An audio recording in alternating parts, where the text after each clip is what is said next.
Han dado cita aquí en la casa del Señor. Amén. Vamos por favor con ese mismo gozo a abrir nuestras Biblias en la carta de Hechos de los Apóstoles. Hechos de los Apóstoles. Vamos a continuar con el estudio de la palabra de nuestro Dios en este capítulo maravilloso, ¿sí?, del libro de Hechos. Hechos de los Apóstoles, capítulo. Vamos a dar lectura por favor del verso 23 al 32, los cuales ya fueron motivo de estudio, para poder adentrarnos del verso 33 en adelante. ¿Lo tiene? Hechos 19, verso 23 al 32. Y leemos la palabra del Señor en el nombre del Padre, del Hijo y del Espíritu Santo.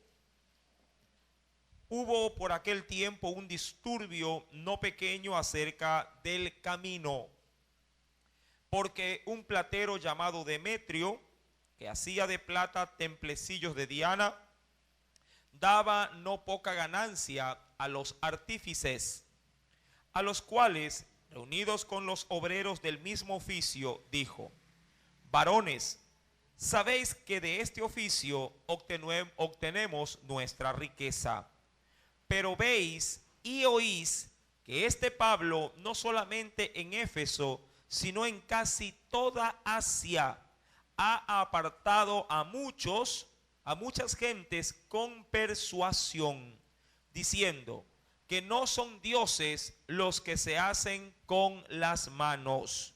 Y no solamente hay peligro de este nuestro negocio que venga a desacreditarse, sino también que el templo de la gran diosa Diana sea estimado en nada y comience a ser destruida la majestad de aquella a quien venera toda Asia y el mundo entero. Verso 28. Cuando oyeron estas cosas, se llenaron de ira y gritaron diciendo: grande es Diana de los Efesios. Y la ciudad se llenó de confusión, y a una se lanzaron al teatro, arrebatando a Gayo y Aristarco, macedonios compañeros de Pablo. Y queriendo Pablo salir al pueblo, los discípulos no le dejaron. Verso 31. También algunas de las autoridades de Asia, que eran sus amigos, le enviaron recado, rogándole que no se presentasen en el teatro. Unos pues gritaban una cosa y otros otra, porque la concurrencia estaba confusa y lo más no sabían por qué se habían reunido. Amén. Hasta ahí la palabra de nuestro Dios. Inclinemos nuestro rostro y oremos. Padre, en el nombre de Cristo Jesús, en esta preciosa noche, nuevamente tu pueblo ha venido, oh Dios, con el deseo y el ánimo de aprender tu palabra. Te pido, mi Dios, en el nombre de Jesús, que seas propicio conforme a las necesidades espirituales de cada uno de tus hijos. Háblanos a través de esta palabra y permite que la enseñanza pueda reforzar nuestra doctrina, Señor, la enseñanza en ti. Y permite, Padre, que podamos poner por obra esta bendita palabra. Te lo pido, oh Dios, creyendo que tú lo haces, mi Dios, en el nombre de Jesús. Amén y amén. El tema central dentro de este verso 23, ¿sí?, al 32, del cual hemos dado lectura, ¿sí?, hace referencia a la idolatría y la oposición, obviamente, de aquellos que practicando tal oficio se veían ahora perjudicados por causa de la predicación, ¿sí?, de Pablo, el cual martillaba fuertemente contra esta mala práctica del pueblo. De hecho, la clase anterior se topó acerca de lo que se decía en Deuteronomio capítulo 5, versos 8 y 9, referente a la idolatría, es decir, cuál es la postura de Dios al respecto. Y en este verso número 33, el Señor, sí, tiene algo muy importante que decirnos como aprendizaje para esta semana. Verso 33. Recuerde que habían tomado a dos, ¿sí?, como hasta cierto punto responsables indirectos, ¿sí?, de la situación del desprestigio de la labor de estos que hacían artífices con las manos para la adoración en el templo de Diana. Verso 33. Y sacaron de entre la multitud, es decir, entre toda la gran conglomerado de personas, a Alejandro. Este hombre, mi amado hermano, la Biblia dice, sí, acerca de este varón, que este Alejandro era un principal, un escribano, es decir, alguien de renombre, pero que no era griego ni gentil, era judío. Sacaron de entre la multitud a Alejandro, empujándole los judíos, es decir, prácticamente animándolo a Alejandro para que dé unas palabras a esa turba que se encontraba de alguna manera sin saber, ¿sí?, a qué atenerse luego de este alboroto. Recuerde lo que dice en el versículo número 32, que unos gritaban una cosa y otros gritaban otra, pero no sabían qué mismo es lo que estaba pasando. Quienes sí sabían qué era lo que pasaba era Demetrio y todos los artífices de los templecillos para Diana. Verso 33. Sacaron de entre la multitud a Alejandro, empujándole los judíos. Entonces Alejandro, pedido silencio con la mano, quería hablar en su defensa ante el pueblo. Verso número 34. Pero cuando le conocieron que era judío, todos a una voz gritaron, casi por 2 horas. ¿Qué gritaba la turba? Grande es Diana de los Efesios. Sí, imagínense, y miles de personas y con una al unísono en una sola voz, dando honor o dando reverencia y pleitesía a un ser creado o formado por la mano del hombre, a la estatua de Diana. Grande es Diana de los Efesios. Verso 35. Entonces, luego obviamente de esas 2 horas, el escribano, es decir, Alejandro, cuando había apaciguado a la multitud, dijo: varones efesios, ¿y quién es el hombre que no sabe que la ciudad de los efesios es guardiana del templo de la gran diosa Diana? Ahora, algo contradictorio. Este hombre era judío, pero también era escribano o escriba. Pero para congraciarse con la multitud o para congraciarse con el pueblo, reconocía también como un dios al dios de los efesios, en este caso a Diana. No, y no solamente a él, sino también al dios que cuidaba la ciudad, conocido como el gran dios Júpiter. Dioses, obviamente, para aquellos que han estudiado la mitología griega, sí, son dioses representativos, los cuales se forman en las estrellas. Ahora, ¿qué dice la escritura más adelante? ¿Quién no sabe que, verdad?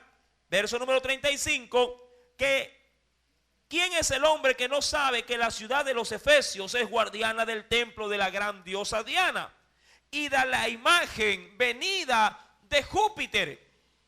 Verso 36. Puesto que esto no puede contradecirse, es decir, esto nadie lo puede refutar.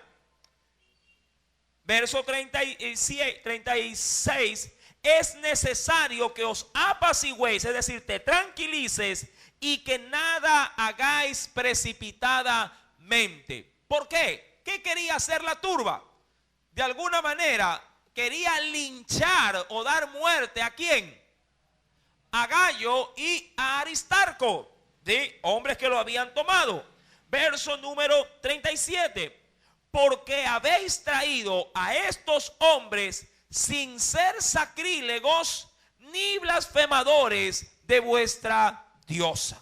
Ahora bien, si bien es cierto, Alejandro habló sabia y prudentemente, no así quiso comprometer la verdadera o la sana doctrina, sí, por temor a la multitud. Usó hasta cierto punto de prudencia, pero también fue condescendiente con la idolatría de la turba. Amado hermano, muchas veces el hombre cuando conoce de la palabra de Dios y no quiere someterse o no quiere disponerse para ser escarnecido, puede, amado hermano, tomar una actitud similar a la de Alejandro, es decir, pasar desapercibido o hablar livianamente el evangelio para que si él o su vida, su integridad no se vea afectada. Esto tiene obviamente graves consecuencias. Amado hermano, yo sé que el evangelio es un evangelio de paz. De hecho, como se dijo la semana anterior, un pastor está preso a consecuencia de una turba que él mismo la promovió en tiempos pasados. Ahora bien, pero eso no significa, mi amado hermano, que el evangelio de paz no sea el evangelio de la verdad, de Dios.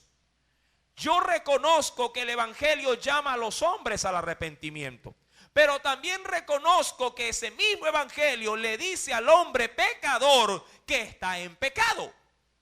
Y obviamente el evangelio de alguna manera sí nos va a poner contra, diría yo, la corriente de este mundo, declarando, proclamando o denunciando el pecado de los hombres. Quiero tomar un ejemplo como referencia, tomando como base el estudio de hoy. Vayamos a los evangelios, mi amado hermano, mis amados hermanos, y veamos qué tiene que decirnos la palabra de nuestro Dios al respecto.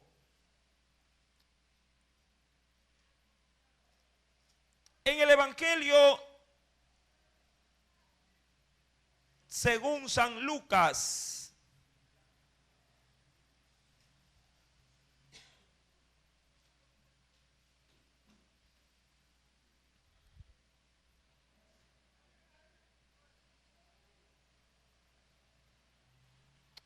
Evangelio según San Lucas, perdón, según San Marcos, capítulo número 6.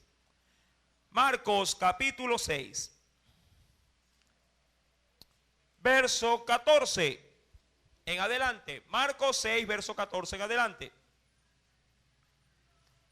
¿Lo tiene? Dice el Señor: oyó el rey Herodes, se recuerda que era un rey, la fama de Jesús, porque su nombre se había hecho notorio o conocido.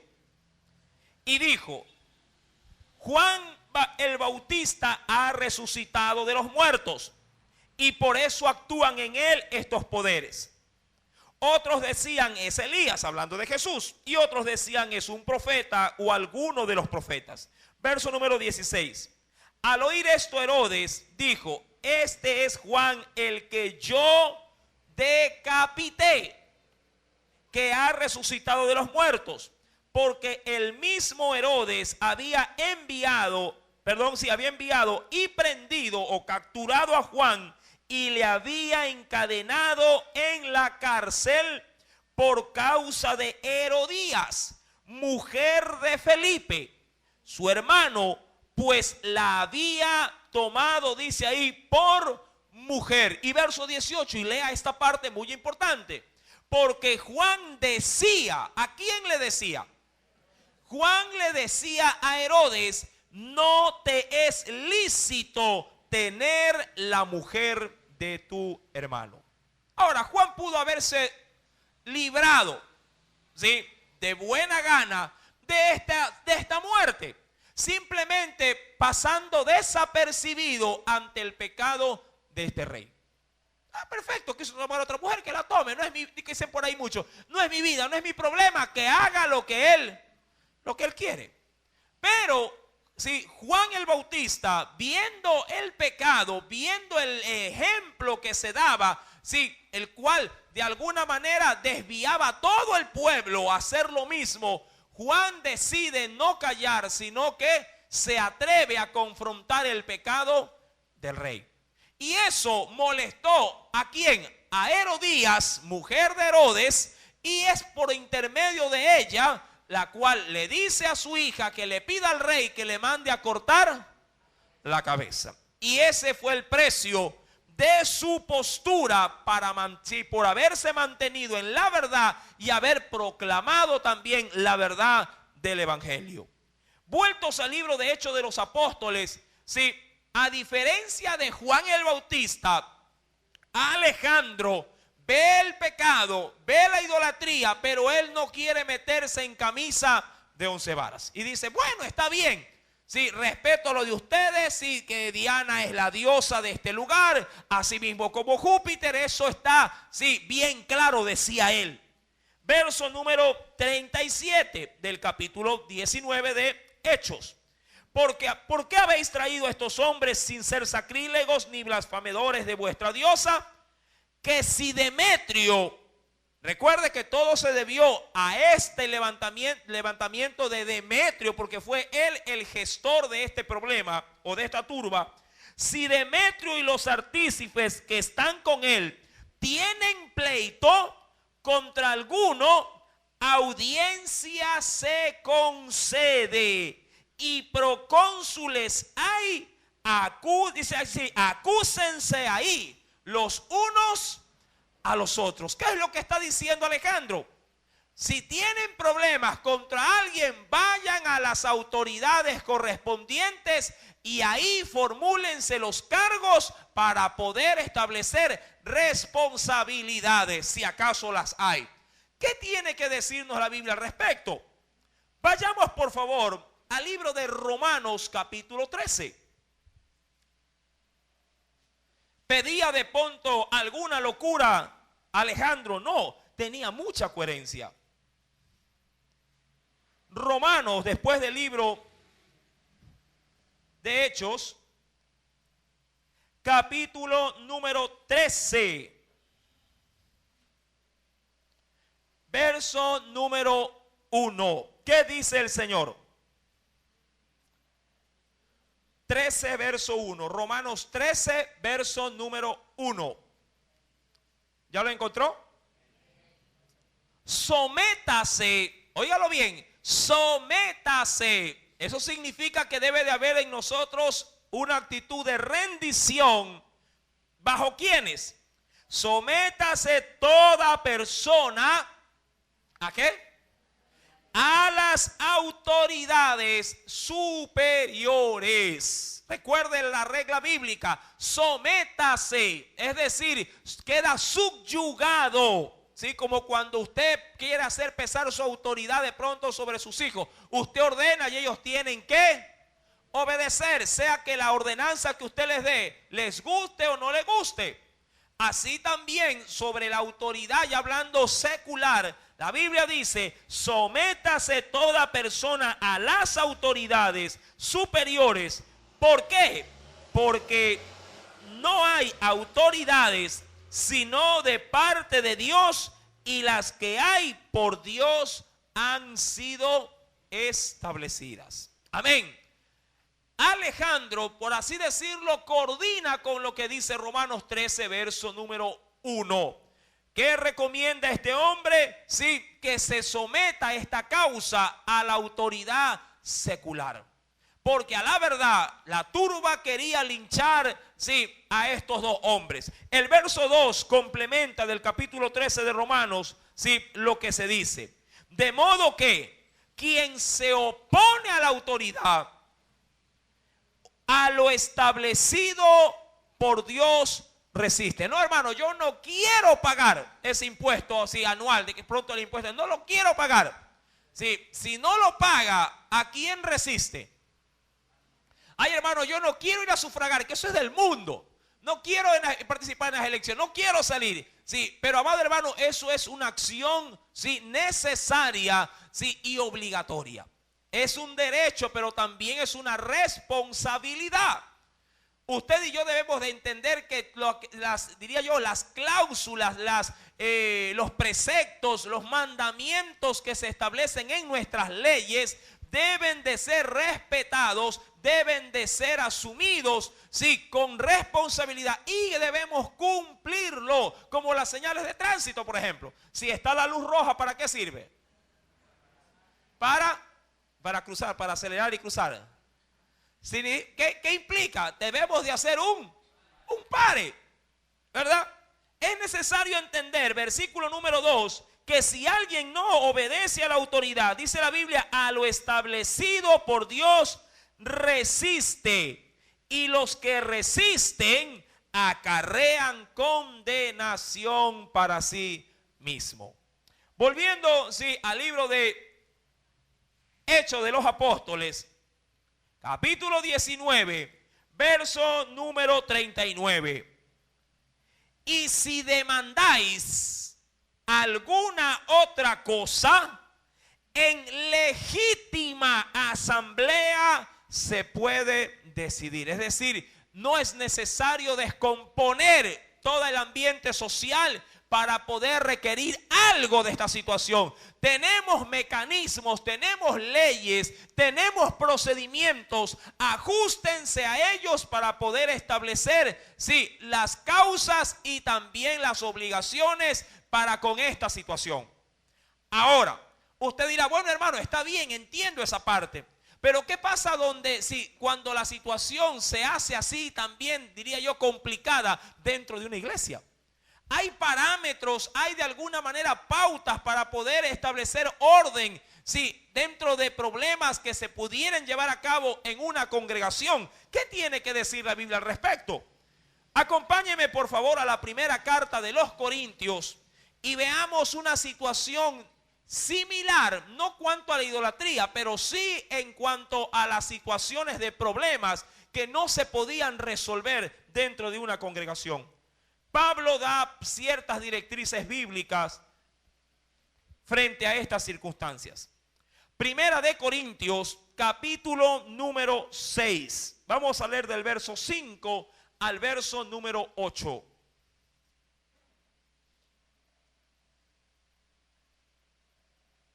¿Lo tiene? Si gusta, leemos desde el verso 1 para tomar hilación solamente en la lectura. ¿Osa alguno, o es decir, o pretende alguno de vosotros cuando tiene algo contra otro? Y mire que le está hablando a la iglesia, es decir, de pronto el hermanito A, sí, tiene inconvenientes con el hermanito X, ¿sí? Y algo le molesta, algo no le cuadra, como dice mi gente, algo le turba, ¿sí? Y tiene algún tipo de rencilla. Dice, ¿osa alguno de vosotros cuando tiene algo contra otro? Y mira lo que dice, ir a juicio delante de los injustos. Ahora, es importante la óptica del problema. ¿Por qué? Porque Pablo, si cree o quiere llegar a creer que dentro de la iglesia existe o debiera existir gente con la sabiduría de Dios para servir de dirimente, para servir de intermediario frente a los problemas de los hermanos. Y es que obviamente dentro de una congregación, al igual que dentro de una nación, sí hay o sí suelen haber pleitos, aún sí diría yo pleitos santos dentro de la misma iglesia del Señor. Mire que Abraham con Lot, su sobrino, comenzaron a tener pleitos no por sí, sino que los pastores de ellos sí comenzaron a rivalizar con los pastores, sí, en este caso de Lot. Y hubo pleito, hubo mucha discrepancia. ¿Qué dice la Biblia? ¿Osa uno al ir a juicio delante de los injustos y no delante de los santos? Es decir, quieren resolver sus problemas en los tribunales seculares en vez de acudir a gente sabia y entendida dentro de la iglesia. Verso 2. ¿O no sabéis? Y aquí nos da una perspectiva de lo que habrá de ser en el futuro. ¿O no sabéis que los santos, es decir, los hermanos, han de juzgar al mundo? Y si el mundo ha de ser juzgado por nosotros, ¿por qué? Amado hermano, Dios ha prometido que nosotros nos sentaremos en tronos. Amén. Reinaremos juntamente con Cristo. Y ese reinado con Cristo no solamente será para pasarnos ahí sentados, engordando en una silla, en un trono, no. Estaremos para servir en el reino milenial de Cristo, rigiendo al mundo entero. Y ahí, al igual que Salomón, será llevada mucha gente con muchos problemas, y nosotros regiremos con Cristo para poder legislar con Él sabia y prudentemente. ¿Por qué? Porque tenemos la mente de Cristo. Amén. Y eso es lo que Pablo quiere rescatar en este asunto. Verso número 2. Y si el mundo ha de ser juzgado por vosotros, miren lo que dice el Señor: sois indignos de juzgar cosas muy pequeñas. ¿Sí? Es decir, van a resolver problemas del mundo entero y no pueden resolver un problema entre hermanos. Verso número 3. ¿O no sabéis que hemos de juzgar a los ángeles? ¿Pero a cuáles ángeles? A los ángeles que cayeron, sí, de la gracia del Señor. ¿Cuánto más las cosas de esta vida? Verso 4. Si pues tenéis juicios sobre cosas de esta vida, ponéis para juzgar a los que son de menor estima en la iglesia. Es decir, si ustedes o nosotros vamos a ser puestos para juzgar al mundo entero, aún hasta los ángeles, ¿cómo pretendemos poner a gente, por así decirlo, no cristiana, gente que no teme de Dios, para que ellos resuelvan las cosas de los santos? Sería absurdo, mi querido hermano, que un mundano tenga que prácticamente resolver los problemas de los cristianos, cuando debiera ser, sí, de manera inversa. Nosotros, siendo instrumentos de Dios, usados para resolver los problemas del mundo. Amén. Verso número 5. Para avergonzaros lo digo, pues que no hay entre vosotros sabio, ni aun uno que pueda juzgar entre sus hermanos, sino que el hermano con el hermano, ¿qué hace? Pleitea en juicio. Ay, hermano, muchas veces, no digo que muchas veces pasa, pero suele a veces suceder que un hermano pueda levantarse en contra de otro porque se unieron en un negocio y por X razón el negocio se disolvió y ahora cada quien está pidiendo, sí, su capital. Ay, hermano, pero yo puse más, no que yo puse menos. Y cuando dice, a ver, hermano, ¿qué les pasa? No, hermano, esto de aquí yo les voy a poner en un juicio a este hermano.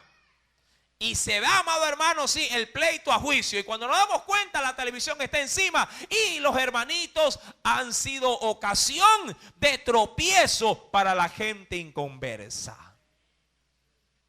Y ahí viene el asunto. Y dice, ese hermano es terrible. Sí, no da buen testimonio. Vive de pleito, pelea con todo el mundo, amado hermano. Es necesario entender que el Señor sí nos resiste cuando no tenemos o no usamos la sabiduría que Él nos ha dado. La Biblia dice en el verso 6, sino que el hermano con el hermano pleitea en juicio, y esto ante los incrédulos. Amado hermano, si tenemos la mente de Cristo y usted está siendo puesto en juicio, ¿por qué mejor no va frente a su hermano, frente al mundano, y con la sabiduría que Dios le ha dado, hable con él, trate con él el asunto y dígale, mire, yo creo que podemos salir avante sin tener problemas, sin gastar demasiado, si nos ponemos de acuerdo en tal o cual situación? Por ejemplo, si quieres que te pague, entonces anda donde tu hermano y mira, sabes que no puedo pagarte de golpe, pero te puedo pagar en parte, pero sí te quiero pagar. Amén. Y de esa manera buscar la solución al problema, si acaso el problema es de dinero.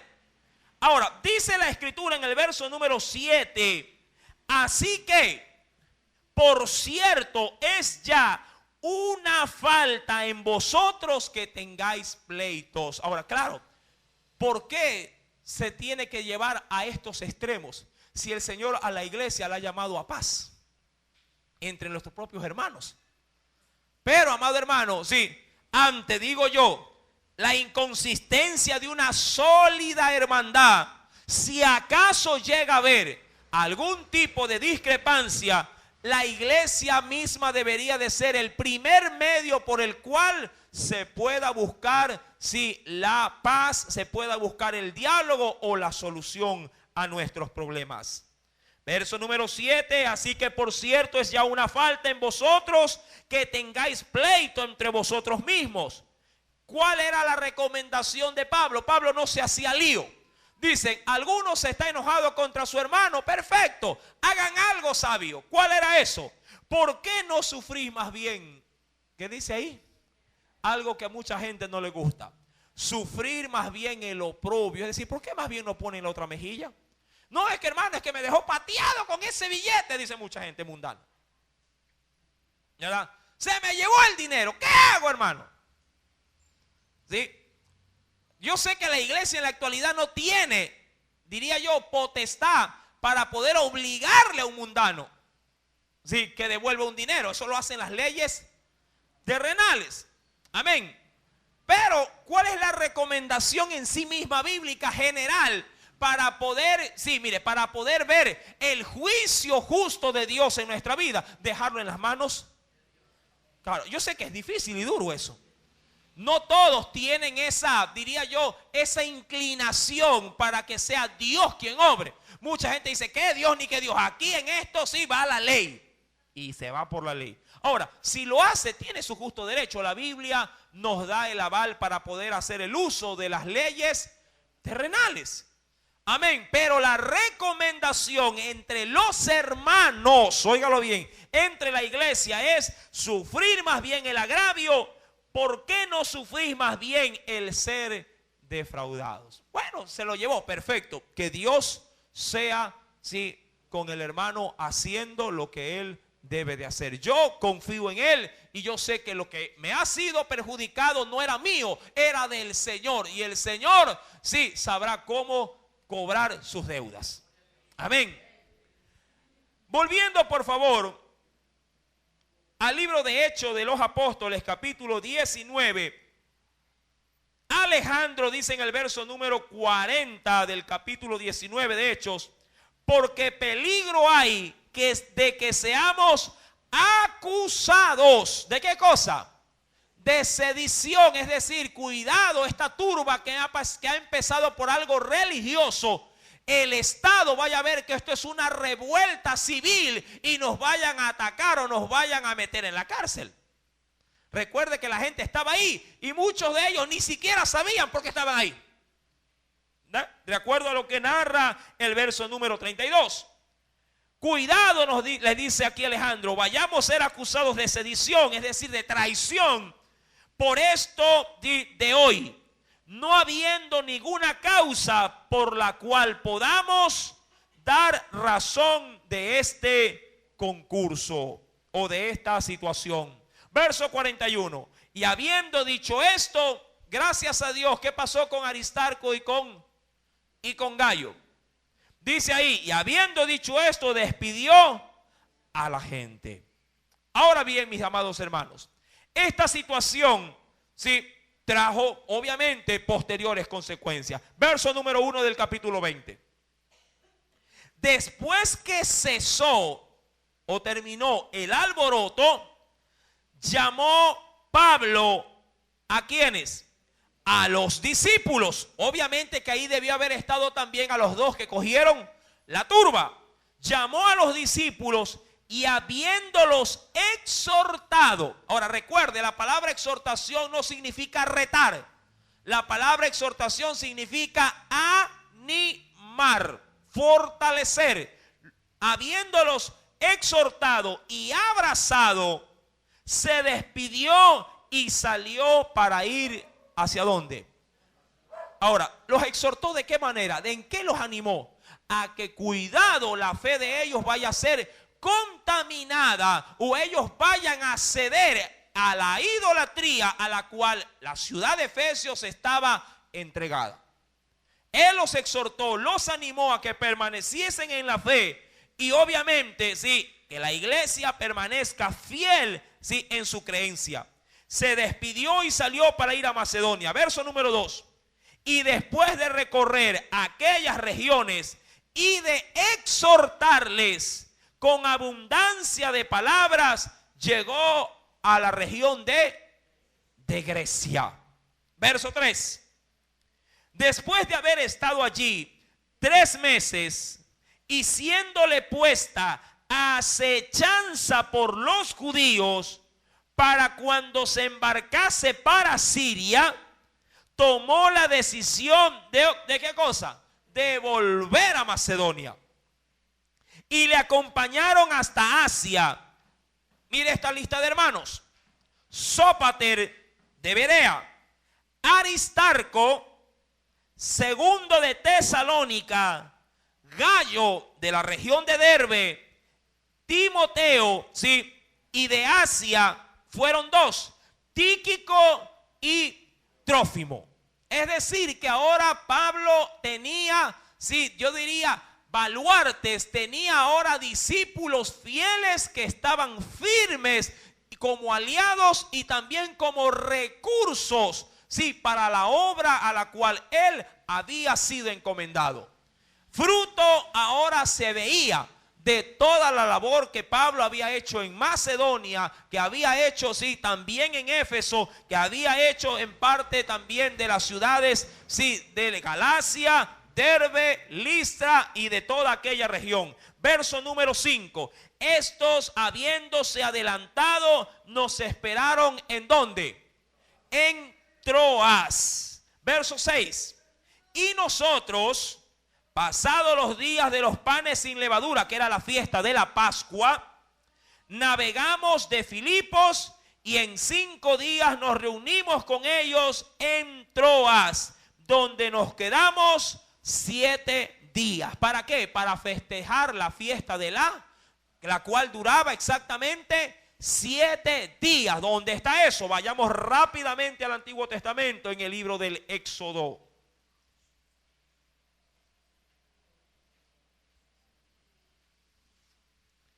Libro del Éxodo.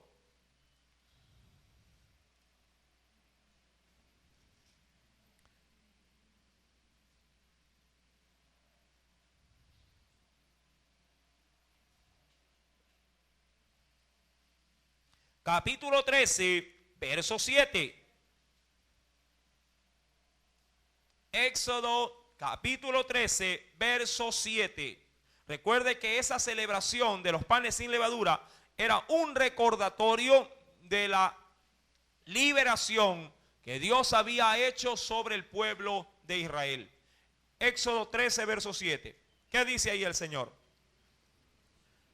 Por los 7 días se comerán los panes sin levadura y no se verá contigo nada leudado ni levadura en todo tu territorio. Verso número 8. Y lo contarás en aquel día a tu hijo diciendo: se hace esto con motivo de lo que Jehová hizo conmigo cuando me sacó de Egipto. Esa era la fiesta que se tenía que guardar. Vueltos por favor a Hechos capítulo número 20, verso número 6. Dice: pasados los días de los panes sin levadura, navegamos de Filipos en 5 días y nos reunimos con ellos en Troas, donde nos quedamos 7 días. Verso número 7. El primer día de la semana, esto para nosotros es domingo, el día del Señor. El primer día de la semana, reunidos los discípulos para partir el pan, Pablo les enseñaba habiendo de salir al día siguiente. Y alargó el discurso hasta, ¿qué dice? Hasta la medianoche. Recuerde. Y había muchas lámparas en el aposento alto donde estaban reunidos.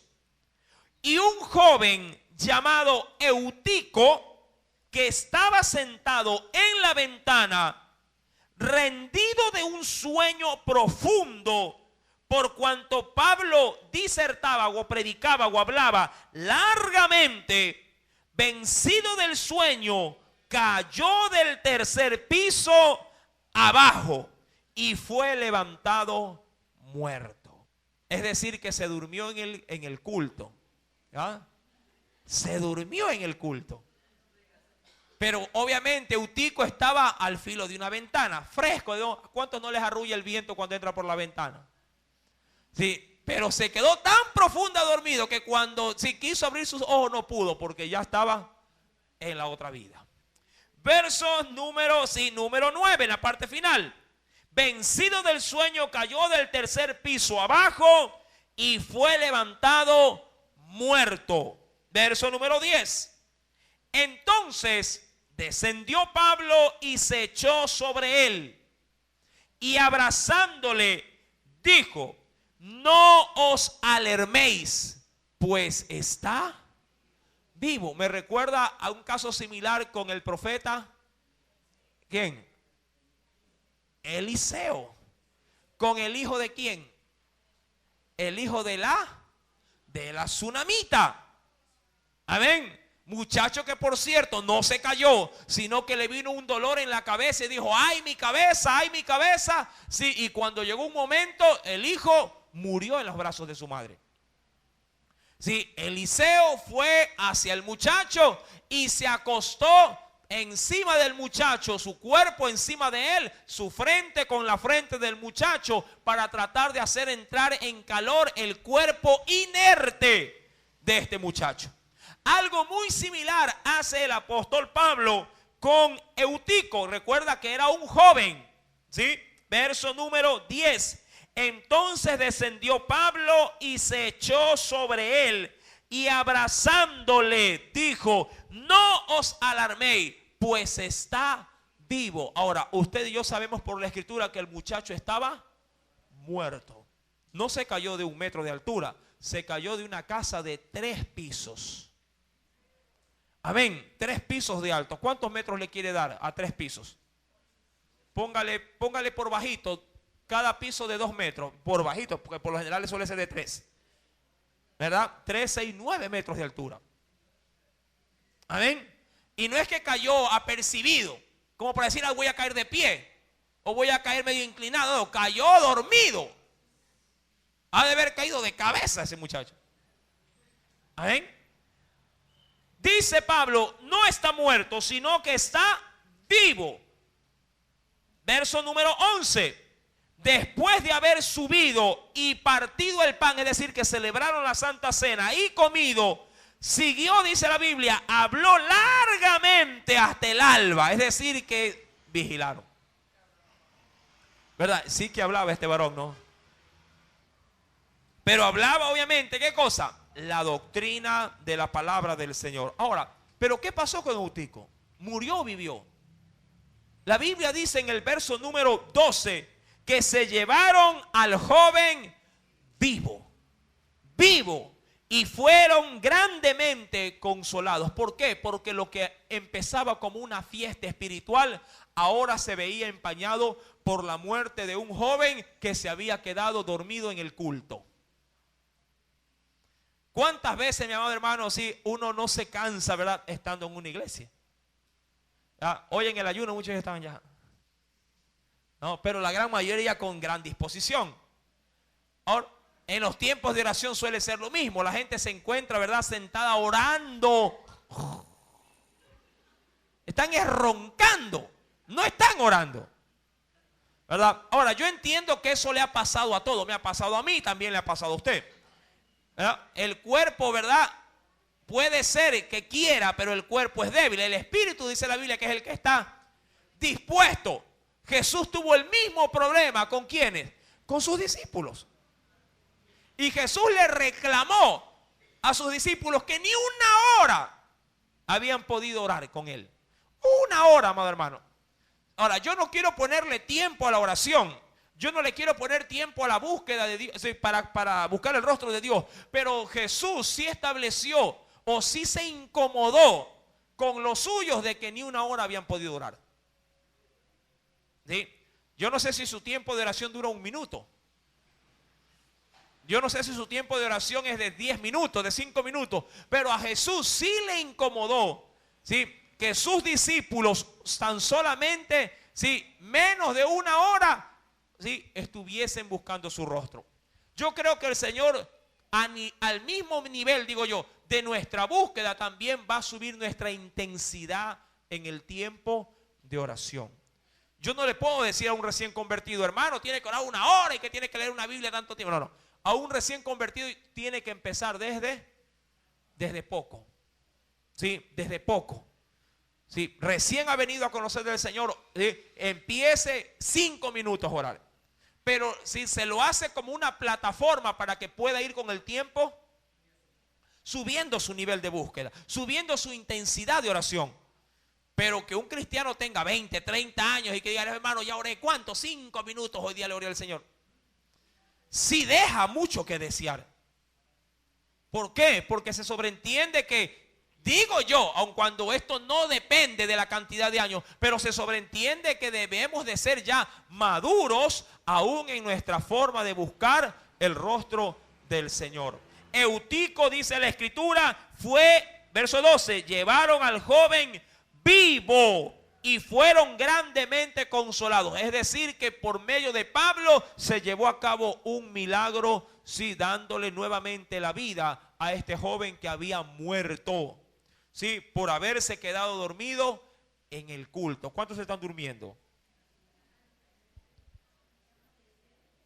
No, quiere, pero no lo haga. Sí, llegue a la casa, ahí descansa. Bien, mis amados hermanos, pasado esto, solamente leo a manera, sí, de introducción, porque esto vamos a desarrollarlo en la próxima clase. Verso 13. Nosotros, adelantándonos a embarcarnos, navegamos a un lugar llamado, dice ahí, Asón, para recoger allí a Pablo, ya que así lo había determinado, queriendo él ir ¿por dónde? Por tierra. No pretendió ir por mar, sino por tierra. Ahora, por una razón lo hizo, porque yendo por tierra tenía mayor facilidad de ¿qué? De predicar la palabra. Sí, no es que era flojo de ir en barco. Sí, de hecho, una de las más graves crisis las pasó por barco. Ahora, queriendo ir él por tierra, cuando se reunió con nosotros en Asón, tomándole a bordo, es decir, ahora sí se embarcó, vinimos a Mitilene. Navegando de allí, al día siguiente llegamos delante de Quíos. Recuerde que estos son lugares, sí, de costas, sí, a manera de puertos. Llegamos, dice aquí, delante de Quío, y al otro día tomamos puerto en Samos. Y habiendo hecho escala en Trogilio, al día siguiente llegamos a Mileto. Porque Pablo se había propuesto pasar de largo a Éfeso para no detenerse en Asia, pues se apresuraba por estar el día de Pentecostés, si le fuese posible, en Jerusalén. Sí, ¿a qué hace referencia esta festividad? El próximo día jueves lo estaremos analizando. ¿Y por qué él tenía el deseo de estar ahí justamente en esa fiesta? El próximo jueves lo estaremos, Dios mediante, sí, escudriñando en la casa del Señor, si así Dios lo permite. Vamos a orar, mis amados hermanos. Amado Dios y buen Padre celestial, en esta noche nuevamente tu palabra ha sido proclamada. Ahora te pedimos, mi Dios, que con todo, Señor amado, tu amor, con toda tu fuerza, nos bendigas en esta preciosa noche. Sé que tu pueblo, oh Dios, Padre, se ha esforzado viniendo hoy a tu casa. Muchos de ellos inclusive estuvieron presentes en esta mañana, Señor, alabándote y buscando tu rostro en oración.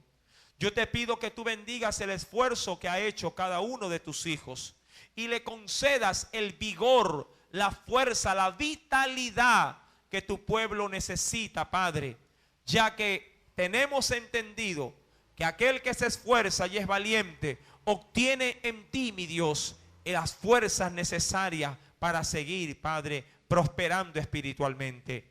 Señor amado, que lo que hoy hemos aprendido por tu palabra, mi Dios, el poder someternos a la autoridad, el poder aún en los problemas de la iglesia, poderlos resolver entre nosotros mismos, sea, Padre amado, un ejercicio diario y continuo. No que se promuevan los problemas, sino que tu pueblo, como lo dice en tu palabra, aprenda a soportarlos y a sufrir hasta cierto punto el oprobio, sabiendo que es Dios el que dará su justa recompensa en su debido tiempo. Ayúdanos, Dios mío, así como en la vida agendada de Pablo, un hombre incansable, un hombre, oh Dios, que estuvo dispuesto a todo precio y a toda costa, Señor, ir de aquí para allá, no deteniéndose, sino avanzando. Padre, regaba y sembraba la palabra eterna del Evangelio de Cristo. Señor mi Dios, que esas fuerzas también nos sean a nosotras concedidos. Que esas fuerzas nos sean a nosotros también, oh Dios, Padre amado, otorgadas, como la doble porción que recibió Eliseo de parte tuya a través del siervo Elías. Señor amado, bendiga el esfuerzo de sus hijos, el descanso de su hogar, y vinieron a esta su casa. Mi casa será llamada casa de oración. Que Dios nos continúe bendiciendo, y la gloria y la honra es para el Señor. Aleluya.